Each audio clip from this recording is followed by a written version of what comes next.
ค่อยจับหอนละยังมาตอนเช้าให้โดนมันมืด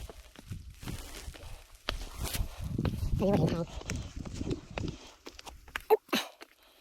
หมอกจะขึ้นไปจะเป็นยังไง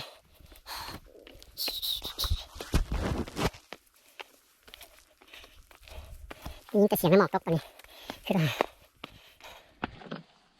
หอดแล้วเนาะ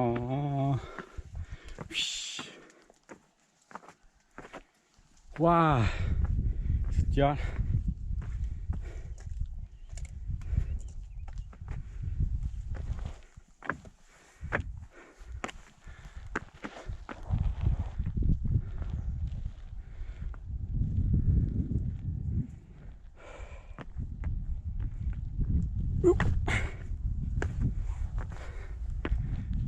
ออกไปดูเลยเฉลี่ยมอตอนนี้ให้เบิ่งวิว360 องศาเลยเนาะใครแต่ลมบ่ลมบ่แห้งหลายตอนนี้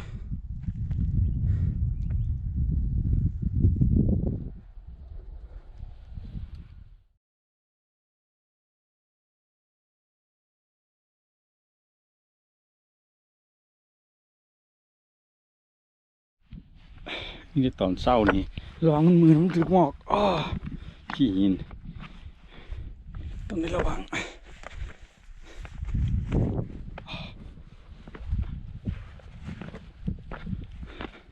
อาจจะมาตั้งแคมป์ก็ได้สบาย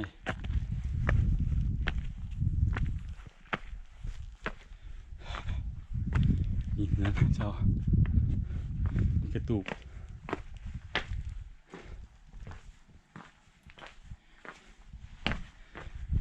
จะไปเห็นอย่างไรตอนนี้หมอกหลายโหดได้ใจบ่